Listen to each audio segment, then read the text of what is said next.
we're doing a film review. Yes, we're doing a film review. The titles would have told you that. We're doing Prey.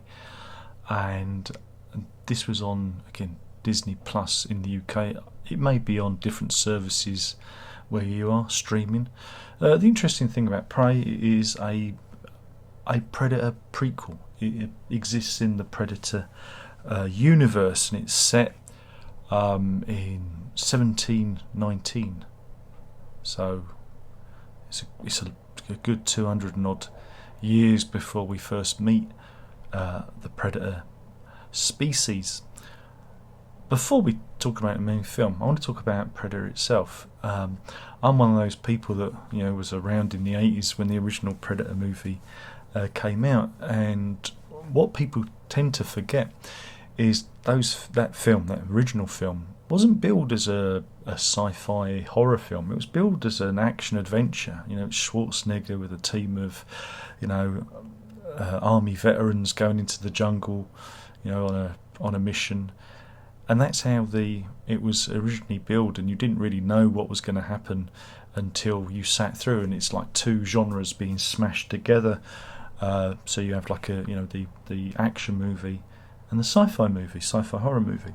And this was all before the internet, and we saw trailers and read big reviews of things. So when you saw Predator for the first time, it was a real genuine shock to see the Predator exposed.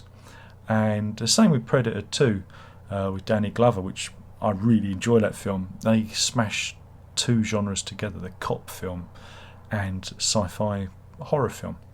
I always thought that Predator 2 was spoilt by the fact that we knew that the Predator was going to appear. If they'd have played it a little bit more subtly and called it something else, it could have been a more interesting movie. And the same goes for Prey in a way. You know that it's again, even from the film title, it's stylized Predator logo font, so you know that Predator is involved. So I was really not expecting much from it, especially after watching The Predator, which was a real low point, in the mythos. So I thought, well, give it a go. And we watched it, and I really enjoyed it. I thought it was all right. I actually thought it was a really cool premise. Now, they've been talking about a Predator prequel for many years. Predator versus the cowboys, Predator versus the cavemen. It's been, that kind of idea has been touted for many years. So when this was announced, it thought, okay, I thought this makes sense. It kind of makes sense. But again, you have the lead character. The lead character is played by an actress called Amber Midthunder. She plays Naru, and she's a young Comanche. I guess would you call her a squaw? I don't know. Who wants to be? Well, she wants to be a hunter like her brother. And of course, it deals with the sexism, of the tribe and everything. Oh, you're just a woman, sort of thing. So you've got that narrative strand running through it. But then you've also got the Predator. The Predator's quite interesting. It's almost like he's a newbie, because he spends a lot of his time analysing the various species on the planet, on Earth, watching, the rat being killed by the snake, and then he realises that the snake's the predator, and he's looking for the apex predator to hunt, because that's what the predators do.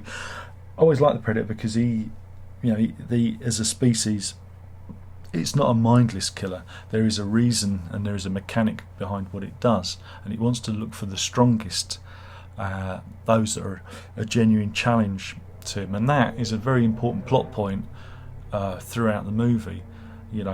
Who's vulnerable, who is perceived as a threat, and it's a really cool take on it. Runs in at about 100 minutes. That's 1 hour 40 minutes. So it's a nice tight movie.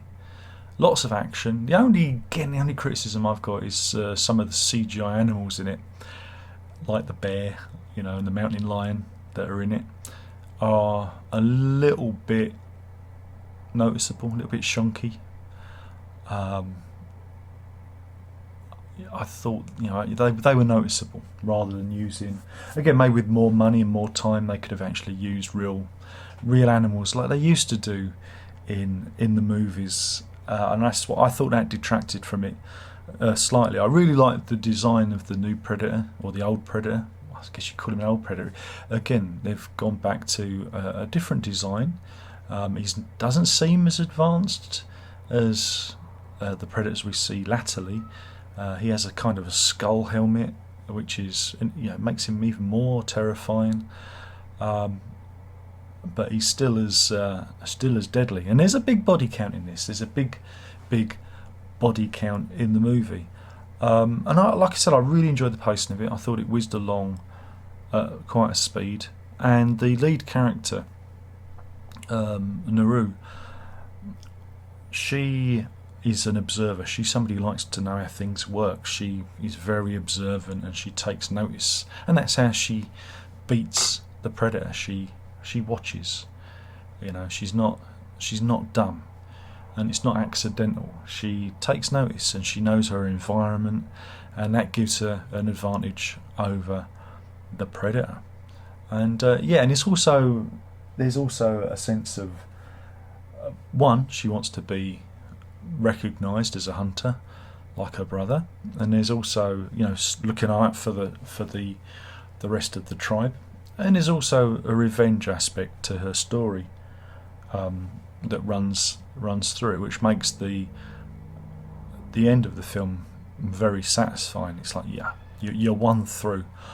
My only another criticism of it is they dub it. It's in English language. They're Comanche tribe. They've employed the services of all these indigenous Americans in the roles, and it's a shame that they never just kept the Comanche language and put subtitles up. That I thought would have been really cool, because you have the French-speaking trappers, who are another villain in the movie. They all speak in French, so I think it would have been really cool and more atmospheric if they'd have actually spoken a native tongue, and we had subtitles, and that would have made it more authentic. But again, I guess people don't like subtitle movies.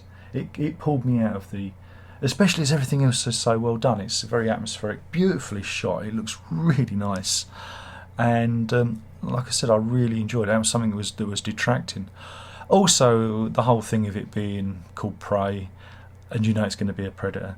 I think if they'd have been clever with it and structured it a little bit differently, they could have turned this into it could have been called Prey, and they could have introduced, made the Predator turn up later on, when the trappers turn up. Maybe it's Naru versus the trappers, and then, she thinks the trappers are the ones that are killing everything, but big reveal, they just changed the pacing somewhat, like the Predator film, the original Predator film is. Rather than have the Predator right at the beginning, we introduce him. You leave hints of that creature, but you do the big reveal, towards that halfway point. I think that would have been cool, and just to add that sense of surprise that you don't get anymore, because everyone's kind of expecting him, to turn up and be in it. But yeah, I thought it was really cool. And you had the gun. There's the flintlock gun again, which is a plot point in the movie. It's very important. That's the flintlock gun that they give Danny Glover's character in Predator 2, because he beats the Predator, and the elder Predators turn up and they give him a reward, which is that flintlock gun.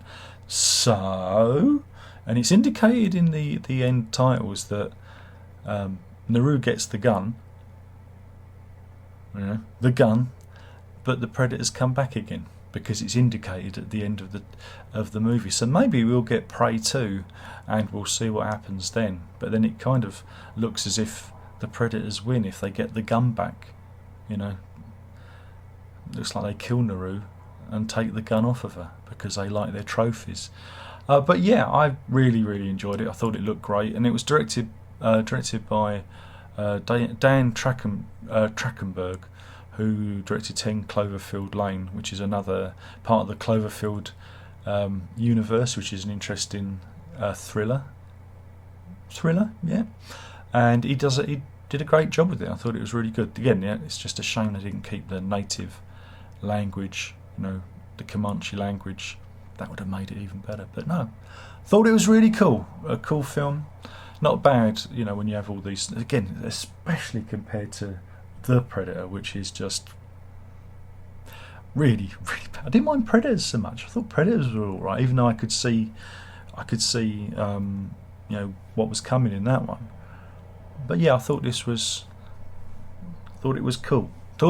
So yeah, if you have Disney Plus or whatever streaming service it is these days in your region, check it out. It's certainly an interesting movie, and it's a good 1 hour 40 to spend your time on. It's keeps you guessing, and yeah, I thought it was good fun. Thank you for watching. My name's been Darren Locke. I've been talking about Prey, a movie set in the Predator universe. Yeah, that's all you need to know. Thanks for watching. Definitely worth a watch, and yeah, who knows? If you like this review, then maybe we'll do some more. And that's it. There's only one more thing left to say. By now, you should know what that is, and that is ta-da!